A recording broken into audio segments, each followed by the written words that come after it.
नमस्कार, आप देख रहे हैं हिंद आवाज मीडिया और मैं हूं आपके साथ वैशाली। आइए रुक करते हैं आज की खास खबर पर। समाचार मध्ये आपल्या सर्वांचं मी स्वागत करतो। आज आपल्या बरोबर आमदार विकास तरे साहेब आहेत आणि आज ते आपल्याला सांगणार आहेत की आज जो उपमुख्यमंत्री एकनाथ शिंदे हे हॉटेल विमानतळाला येणार आहेत आणि त्या संदर्भातली थोडक्यात माहिती आणि कार्यकर्त्यांचा जो आज मेळावा आहे आणि पुढील महानगरपालिकेची रणनीती कशी असेल। साहेब काय सांगाल की आज जो विमानतळ हॉटेलला पूर्ण हॉल भरून गेलेला आहे, कार्यकर्ते बाहेर उभे आहेत आणि साहेबांचे आगमन होणार आहे।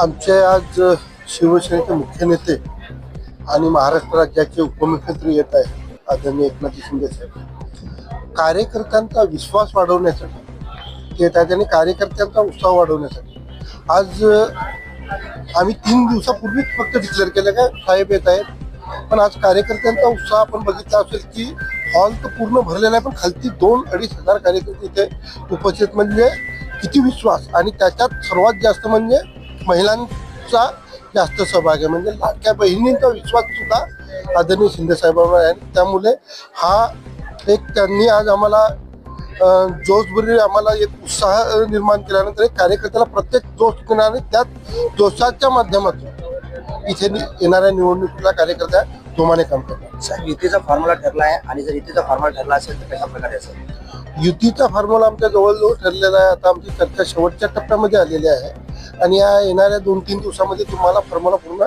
माहिती होईल। साहेब काय सांगाल ह्यावेळी महापौर बहुजन विकास आघाडीचा असेल की युतीचा असेल?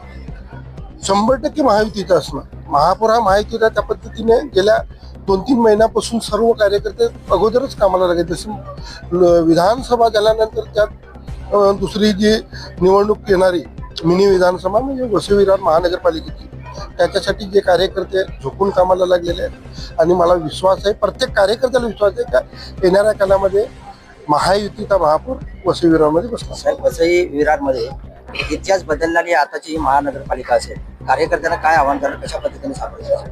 कार्यकर्ते जोमाने कामाला लागले, त्यांनाही बदल हवा आहे, प्रत्येक नागरिकाला इथे बदल हवा आहे आणि त्या दृष्टिकोनातून नागरिकांनीही मनाची तयारी केलेली आहे आणि त्याचबरोबर कार्यकर्ते जोमाने कामाला लागले। तर नक्कीच इथे सुद्धा इतिहास बदलणार आणि एक वेगळ्या पद्धतीचा आपल्याला इथे महायुतीचा महापौर बघायला मिळेल। नक्कीच आपल्याबरोबर आज आमदार तरे साहेब होते। त्यांनी सांगितले की इतिहास बदलणारी ही महानगरपालिका असेल आणि महायुतीचाच आमचा महापौर बसेल आणि हा ठाम विश्वास दिला आणि कार्यकर्त्यांना जोमाने कामाला लावायला सांगितलेला आहे आणि आजच्या मेळाव्यानंतर नक्कीच त्या पद्धतीने कामाला सुरुवात करतील कार्यकर्ते आणि महायुतीसाठी काम करतील। जय हिंद। अब तक के लिए इतना ही। वीडियो को लाइक और शेयर करें और चैनल को सब्सक्राइब करें।